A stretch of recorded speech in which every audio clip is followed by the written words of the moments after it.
പരിശുദ്ധ മാതാവിന് നന്ദി. എൻ്റെ പേര് സുരേഷ് എന്നാണ്. എൻ്റെ വീട് കൂത്താളം തൊടുപുഴയാണ്. എൻ്റെ പ്രതീക്ഷ സാധ്യമായി എനിക്ക് പറയുമ്പോൾ ചെറിയ വിഷയങ്ങളുണ്ട്. കാരണം എനിക്ക് 5 സ്റ്റോക്കായിരുന്നു തലയ്ക്ക്. ഒമാനിലായിരുന്നു എനിക്ക് ജോലി. ഞാൻ അവിടുന്ന് അൽഖൂദ്, വർക്ക ഇങ്ങനെയുള്ള ഹോസ്പിറ്റലുകളിൽ പോയി 1 വർഷത്തോളം അവിടെ കിടന്നിട്ട് എനിക്ക് കുറയാതെ വന്ന് 5 സ്റ്റോക്ക് വന്ന് തലച്ചോറിലേക്ക് ബ്ലഡ് പാസ് ചെയ്യുന്നുണ്ടായില്ല.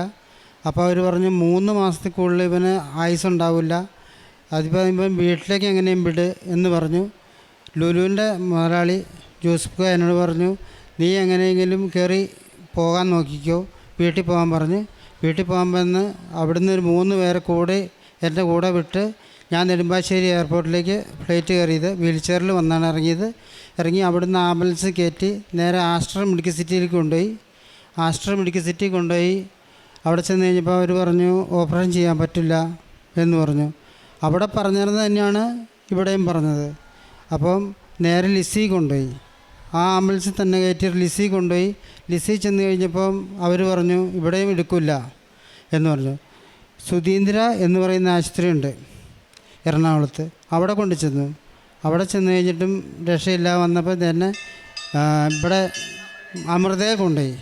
അമൃതയിൽ ചെന്നിട്ടും അവർ പറഞ്ഞു 5 ഓപ്പറേഷൻ തലയ്ക്ക് ചെയ്ത് കഴിഞ്ഞാൽ ഇന്ന് തന്നെ ആൾ പോകും, അതിഭേദം കിട്ടുന്നോളത്തും നിൽക്കട്ടെ, അവിടെ നിൽക്ക്, വേറെ ഒന്നും ചെയ്തിട്ട് കാര്യമില്ല എന്ന് പറഞ്ഞു. വീണ്ടും അവർ തന്നെ തിരിച്ച് സുധീന്ദ്രയിലേക്ക് തന്നെ വിട്ടപ്പോൾ അവർ പറഞ്ഞു ഈ ആൾക്ക് കൊടുക്കാൻ പറ്റിയത് വേദനയുടെ ഗുളികയും ഉറക്കഗുളികയും കൊടുക്കാം, കിടന്നുറങ്ങിക്കോളൂല്ലോ എന്ന് പറഞ്ഞു. അപ്പോൾ വേദന അറിയില്ല എന്ന് പറഞ്ഞു. ഞാൻ അത് മേടിച്ച് കഴിച്ച് ഒരാഴ്ചത്തോളം നിന്നു. അപ്പോഴത്തേക്കും എൻ്റെ വൈഫ് എൻ്റെ കയ്യിലിരുന്ന കാശും അടിച്ചെടുത്ത് അവൾ വേറെ ഒരുത്തിൻ്റെ കൂടെ പോയി. കാരണം ഞാൻ 3 മാസം ഡേറ്റ് എനിക്കുള്ളൂ. അപ്പോൾ അതിൻ്റെ പേരിൽ അവൾ പോയി. അത് വിഷയമല്ല.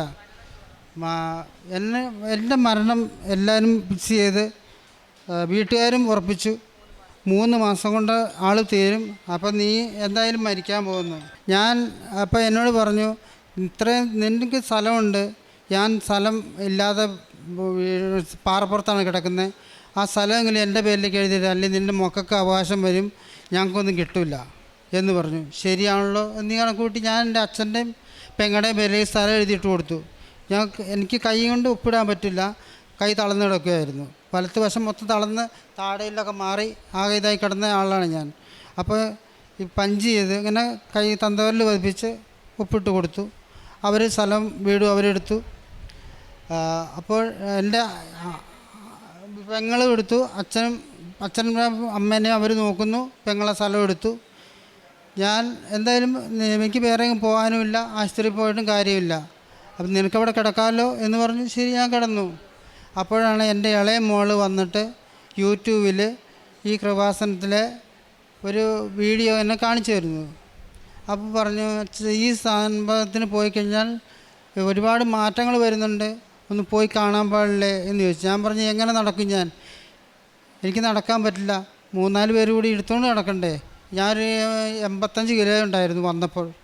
അപ്പോൾ പറഞ്ഞു ആരും കൊണ്ടുപോകില്ലപ്പാ എന്ന് പറഞ്ഞു. അപ്പോൾ അതായത് തൊട്ടപ്പുറത്തെ വീട്ടിലെ പൈലോൺ എന്ന് പറയുന്ന ചേട്ടൻ പറഞ്ഞു ഞങ്ങൾ കൊണ്ടുപോകാം, കസേരയിരുത്തി കയറ്റാം, വണ്ടി കയറ്റാം, വീൽ ചെയർ കൊണ്ടുവച്ചാൽ മതി എന്ന് പറഞ്ഞ് വീൽ ചെയറിൽ കയറ്റിയിരുത്തി ഇവിടെ കൊണ്ടുവന്ന് മുകളിൽ അവരെടുത്തുകൊണ്ട് പോയി എന്നെ ഉടമ്പടി ഇടിപ്പിച്ച് ഞാൻ എടുത്ത് ഇവിടെ വന്ന അച്ഛൻ തലയിൽ വെച്ച് പ്രാർത്ഥിച്ചു കഴിഞ്ഞിട്ട് എനിക്ക് തിരി കത്തിക്കുന്നത് എങ്ങനെയാണെന്ന് എനിക്ക് അറിഞ്ഞുകൂടായിരുന്നു.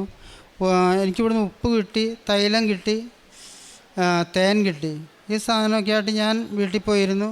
കത്തിച്ചൊക്കെ തീർന്നു കഴിഞ്ഞപ്പോൾ ഇവിടെ തിരി അവിടുന്ന് ഞാൻ വണ്ടി വിളിച്ച് ഇങ്ങോട്ട് വന്നു. അവിടുന്ന് വണ്ടി വിളിച്ച് തിരി തീർന്നുകൊണ്ട് ഇവിടെ വന്ന് ഇവിടുന്ന് ഉടമ്പടി എടുത്ത് കൊണ്ടുപോയത് തന്നെ ആൾക്കാർ ചുമന്നുകൊണ്ടാണ് പോയത്. വണ്ടി കയറ്റിയതൊക്കെ 6 പേര് കൂടി എന്നെ മോളിൽ കയറ്റിയത്. അങ്ങനെ ഞാൻ വീട്ടിലേക്ക് തിരിച്ചു പോയി. തിരി തീർന്നപ്പോൾ തിരിച്ചു വന്ന് എനിക്കിവിടുന്ന് തിരി തന്നു, വെഞ്ചരിച്ച് തിരി തന്നു. ഞാൻ ആ തിരിയും കത്തിച്ച് പിന്നെയും പ്രാർത്ഥിച്ച് ഒരു 2-3 ദിവസം കഴിഞ്ഞപ്പം വെറുതെ കട്ടിലിൽ തന്നെ ഇരുന്നാണ് പ്രാർത്ഥിക്കുകയും ചെയ്യുന്നത്. എല്ലാത്തിനും പുറത്തേക്ക് ഇറങ്ങാൻ പറ്റില്ല, കാരണം എൻ്റെ ഒരു വശം മൊത്തം തളർന്നു കിടക്കുന്ന ആളാണ്. എൻ്റെ മോളാണ് എന്നെ നോക്കിക്കൊണ്ടിരിക്കുന്നത്. അപ്പോൾ എൻ്റെ കാല് വരെ താഴത്തേക്കൊന്ന് ഇട്ട് നോക്കി, ഒന്ന് ചവിട്ടി നോക്കി. ചവിട്ടിയപ്പം ഒരു ബലം മാതിരി തോന്നുന്നുണ്ട്. അപ്പോൾ ഒന്ന് എഴുന്നേറ്റ് നിന്നു. എഴുന്നേറ്റ് നിന്ന് കഴിഞ്ഞാൽ ഞാൻ വീണ് പോയി കഴിഞ്ഞാൽ ആ കൊച്ചാവിടെ ചെറുതാണ്. അപ്പോൾ ഞാൻ വീണ് പോയി കഴിഞ്ഞാൽ ആ കൊച്ചെടുക്കില്ല എന്നെ. ഞാൻ വേഗം തന്നെ കട്ടിലിൽ തന്നെ ഇരുന്നു.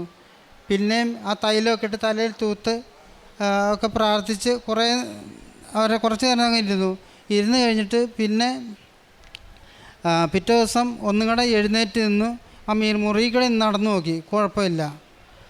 അതിൻ്റെ പിറ്റേ ദിവസം റോഡിലിറങ്ങി നടന്നു. അപ്പം റോഡിലിറങ്ങിയൊക്കെ നടന്നു കഴിഞ്ഞപ്പം വേറെ വിഷയങ്ങളൊന്നുമില്ല. ഉടമ്പടി എടുത്ത് തൈലമൊക്കെ തൂത്ത് കഴിയുമ്പോൾ ഒത്തിരി കുറവ് വന്നു. വീണ്ടും ഇവിടെ വന്ന് പിറ്റേ മാസത്തിൽ ഇവിടെ വന്ന് ഇങ്ങനെ 4ാമത്തെ ഉടമ്പടിയാണ് ഞാൻ പുതുക്കുന്നത്. ഇപ്പോൾ എനിക്ക് ഇത് തുടങ്ങിയിട്ട് 1 വർഷം കഴിഞ്ഞു. ആ 4 ഉടമ്പടിയും 4 ഉടമ്പടി പുതുക്കി. ഇപ്പോൾ എനിക്ക് ഒമാനിലേക്ക് ചെല്ലാൻ പറഞ്ഞ് അവർ തിരിച്ചു വിളിച്ചേക്കാണ് എന്നെ, ജോലിക്ക് വേണ്ടി തന്നെ. എല്ലാവരും പറഞ്ഞു ഞാൻ മരിച്ചു പോവുള്ളൂ എന്ന് പറഞ്ഞ് എൻ്റെ സ്ഥലങ്ങളും എല്ലാം എഴുതിയെടുത്തു. അവർ സ്വന്തമാക്കി, വിഷയമില്ല. പിന്നെ അവർക്കൊരു പേടിയെന്ന് വെച്ചാൽ എൻ്റെ മക്കൾക്ക് അവർ സ്വന്തമായിട്ട് ആ സ്ഥലം എടുത്താലോ എന്ന് പേടിച്ചിട്ടാണ് അവരെടുത്തത്. അപ്പോൾ എനിക്ക് കിടക്കാൻ കിടപ്പടയില്ല. ഞാൻ വാടക ഇപ്പോൾ വന്നപ്പോഴും വാടകയ്ക്കാണ് കിടക്കുന്നത്. ഇപ്പോൾ തിരിച്ചു പോവുകയാണ്. എനിക്ക് വേറെ നോക്കാനില്ല. എന്നാലും അതല്ലല്ലോ, ജീവൻ തിരിച്ചു നൽകിയ അമ്മയ്ക്ക് വേണ്ടി ഞാൻ ഒരുപാട് കടപ്പെട്ടിരിക്കുന്നു. നന്ദി. ഒരുപാട് ആൾക്കാരെ ഞാൻ സഹായിച്ചിട്ടുണ്ട്. പത്രങ്ങൾ ഒരുപാട് സ്ഥലങ്ങളിൽ കൊണ്ട് കൊടുക്കും.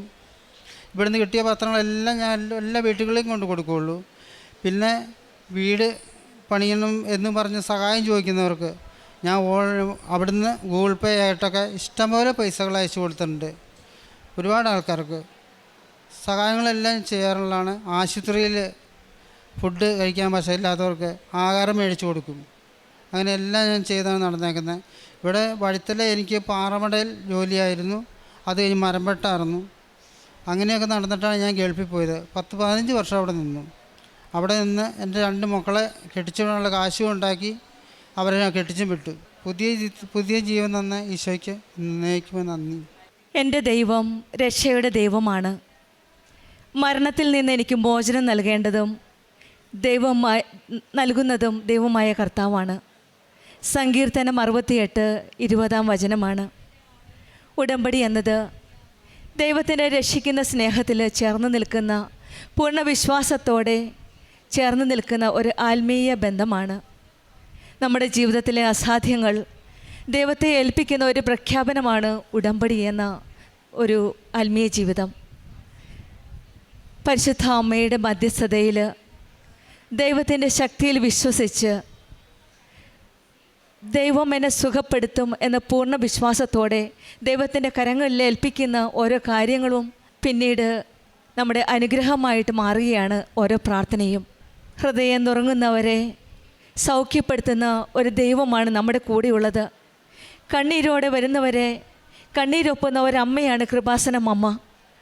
ആ അമ്മയുടെ മധ്യസ്ഥതയിലൂടെ ഈശോ പൂർണ്ണമായിട്ട് രോഗസൗഖ്യം നൽകി ഈ മകനെ അനുഗ്രഹിക്കുകയാണ് ചെയ്തത്. ഒരുപക്ഷെ മാനുഷികമായ ശക്തികൾ തകർന്നിരിക്കാം. എല്ലായിടത്തും നോ വരുമ്പോഴും അസാധ്യമാണെന്ന് പറയുമ്പോഴും സാധ്യമാക്കി തരുന്ന ഒരു ദൈവമാണ് നമ്മുടെ കൂടെയുള്ളത്. സമയ ചുരുക്കത്തിൻ്റെ അമ്മയാണ്.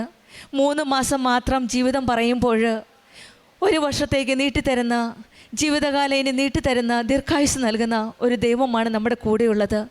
ആ ദൈവത്തിൻ്റെ കരങ്ങളിലേക്ക് നമ്മുടെ ഓരോ കാര്യങ്ങളും ഏൽപ്പിച്ചു കൊടുക്കാം, വിട്ടുകൊടുക്കാം. നമ്മളെ കാക്കുന്ന ദൈവം, നമ്മൾക്ക് കരുതുന്ന ദൈവം, നമ്മെ സൗഖ്യപ്പെടുത്തുന്ന ദൈവം നമ്മുടെ കൂടെയുണ്ട്. തകർന്നവരുടെ സൗഖ്യമാക്കുന്ന ദൈവമാണ്. മനസ്സിലെ മുറിവുകൾ പോലും ദൈവത്തിന് മുൻപിൽ വിലപ്പെട്ടതാണ്. അവിടുന്ന് നമ്മുടെ ആത്മാവിനെ ആശ്വസിപ്പിക്കുകയും ഉള്ളിലെ വേദന സൗഖ്യപ്പെടുത്തുകയും ചെയ്യുന്ന ദൈവം. ജീവിതത്തിൽ നമ്മൾ അനുഭവിക്കുന്ന നിരാശകളും വേദനകളും കഷ്ടതകളുമെല്ലാം ഹൃദയ മുറിവുകളാണ്. ആ മുറിവുകളെല്ലാം ദൈവത്തിൻ്റെ കരങ്ങളിലേക്ക് വിട്ടുകൊടുക്കാം. കൃപാസനം ഉടമ്പടി ദൈവത്തോട് ചേർന്ന് നിൽക്കാനുള്ള ഉറച്ച വിശ്വാസത്തേക്കുള്ള ഒരു ആത്മീയ പ്രതിജ്ഞയാണ്. ഉടമ്പടിയിലൂടെ നമ്മുടെ വേദനകൾ ദൈവത്തിൽ സമർപ്പിച്ചുകൊണ്ട് കൃപാസന മാതാവിൻ്റെ സന്നിധിയിൽ പ്രാർത്ഥിക്കുമ്പോൾ തകർന്ന ഹൃദയങ്ങളെ ദൈവം പുതുക്കുന്നു എന്ന് നമുക്കും വിശ്വസിക്കാം. ഉടമ്പടി മക്കളുടെ ജീവിതത്തിലെ മുറിവുകൾ സുഖപ്പെടുത്തുന്ന ദൈവമാണ് നമ്മുടെ ഓരോരുത്തരുടെയും കൂടെയുള്ളത്. കൃപാസനം അമ്മ നമ്മുടെ വേദനകൾ ഈശോയുടെ കരങ്ങളിലേക്ക് സമർപ്പിക്കുന്നു. തകർന്ന മനസ്സുകൾ പുതുക്കുന്ന അമ്മ നിരാശ പ്രത്യാശയാക്കുന്നു, വേദന അനുഗ്രഹമാക്കി മാറ്റുന്നു. ആ ദൈവത്തിൻ്റെക്ക് നമ്മുടെ ഓരോ പ്രശ്നങ്ങളും ബുദ്ധിമുട്ടുകളും നമ്മൾക്കും ഏൽപ്പിച്ചു കൊടുക്കാം. സുരേഷിനും നൽകിയ ഈ പുതിയ ജീവിതത്തിന് നമ്മൾക്ക് കരങ്ങളടിച്ച് ദൈവത്തെ മഹത്വപ്പെടുത്താം. അത്യപൂർവ ദൈവാനുഭവങ്ങൾ ഇനി നിങ്ങൾക്കും സ്വന്തം. ഈ യൂട്യൂബ് ചാനൽ ഇതുവരെ സബ്സ്ക്രൈബ് ചെയ്തിട്ടില്ലെങ്കിൽ ഇപ്പോൾ തന്നെ സബ്സ്ക്രൈബ് ചെയ്യുക. ഈ വീഡിയോ ഇപ്പോൾ തന്നെ നിങ്ങളുടെ സുഹൃത്തുക്കൾക്ക് ഷെയർ ചെയ്തുകൊണ്ട് കർത്താവിൻ്റെ പ്രേക്ഷിതരാകുക.